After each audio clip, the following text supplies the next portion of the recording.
Conceitos em ciências.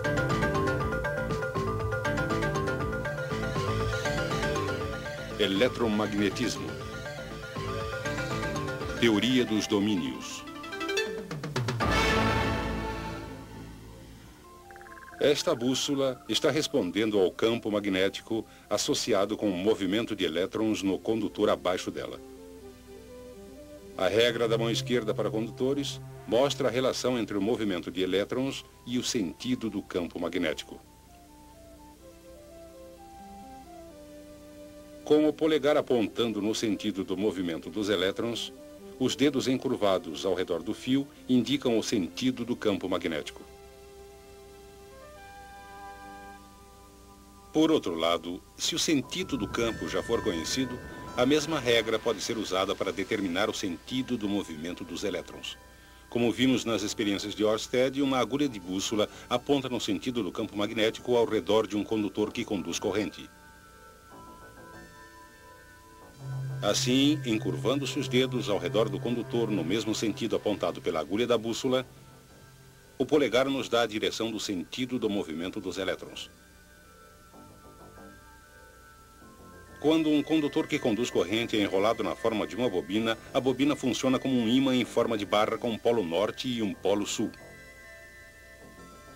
A regra da mão esquerda para bobinas é usada para determinar qual extremidade da bobina é o polo norte.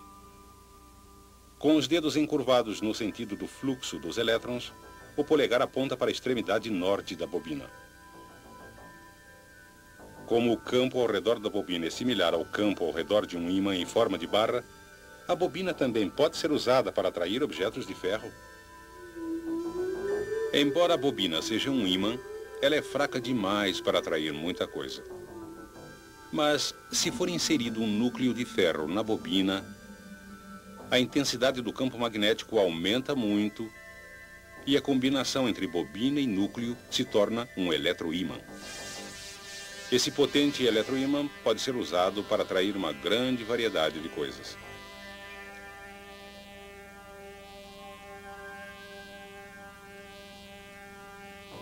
Quando a corrente que passa pela bobina é desligada, o campo desaparece e o núcleo de ferro deixa de ser magnético. Mas o que existe de especial no núcleo de ferro que faz ele magnetizar e desmagnetizar quase instantaneamente? Por que é quase impossível magnetizar cobre? E por que metais como o aço, uma vez magnetizados, retêm seu magnetismo por muito tempo depois que a corrente é desligada? Para as respostas, temos que observar mais atentamente um átomo típico. Quase todo o átomo consiste de espaço vazio. Sua massa é concentrada em um pequeno núcleo carregado positivamente. Girando ao redor do núcleo, encontram-se minúsculas partículas carregadas negativamente, denominadas elétrons. Para seguir seu movimento, vamos representar as trajetórias dos elétrons por órbitas circulares. O movimento de um elétron ao redor do núcleo é muito parecido com o movimento de um elétron através de uma única espira de fio em uma bobina.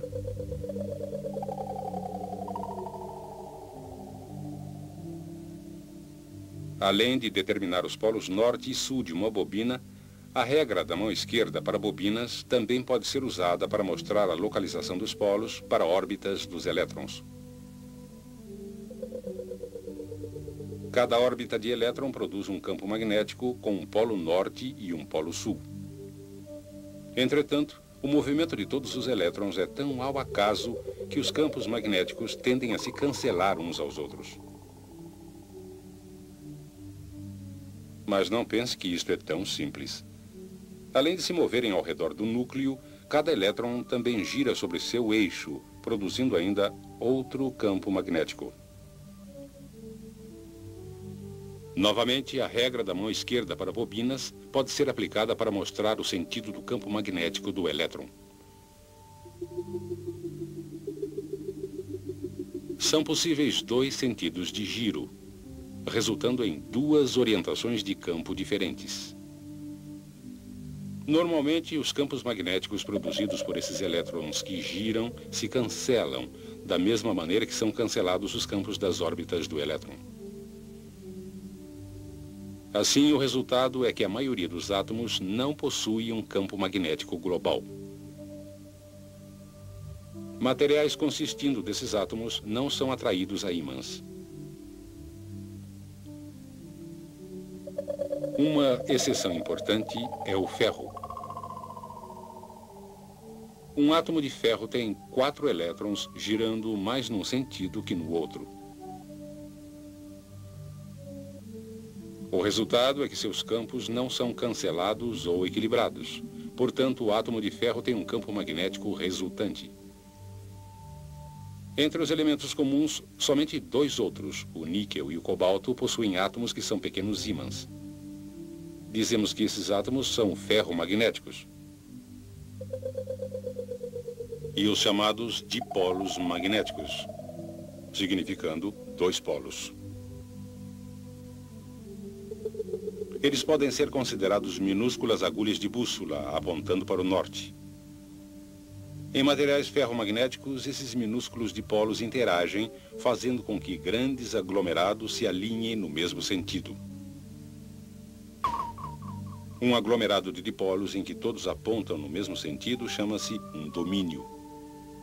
Normalmente, domínios têm largura de cerca de 1 milímetro e contêm milhões de átomos,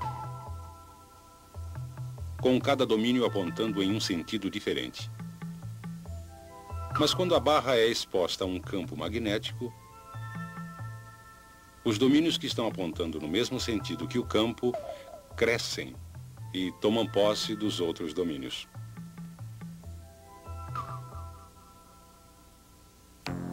O núcleo agora possui um campo que é consideravelmente mais forte que o campo original da bobina.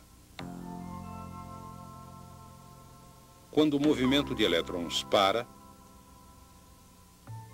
os dipolos perdem o alinhamento e, gradualmente, de novo formam domínios ao acaso.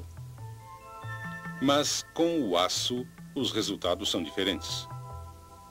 Os átomos de carbono adicionados ao ferro para fazer o aço impedem que os átomos de ferro voltem a posições ao acaso quando a corrente é desligada. O resultado é que a barra de aço permanece magnetizada. Se a barra for quebrada, o alinhamento dos domínios permanece o mesmo em cada metade. E assim, cada pedaço passa a ser um ímã com 2 polos. Se batermos repetidamente em um ímã, os domínios podem gradualmente sair de seu alinhamento. Aquecer um ímã a alta temperatura também faz os átomos saírem do alinhamento, transformando o ímã em uma barra de aço comum. Quando o metal resfria, os átomos formam um conjunto de domínios ao acaso. Mas, se a barra de aço quente for colocada em um campo magnético potente e depois resfriada, os domínios formam novamente um alinhamento forte e uniforme no sentido do campo magnético. Agora, quando a corrente é desligada, os domínios permanecem alinhados e a barra de aço se torna de novo um ímã permanente. Mas o que acontecerá se colocarmos um condutor que conduz corrente em um ímã? A resposta encontra-se no princípio do motor.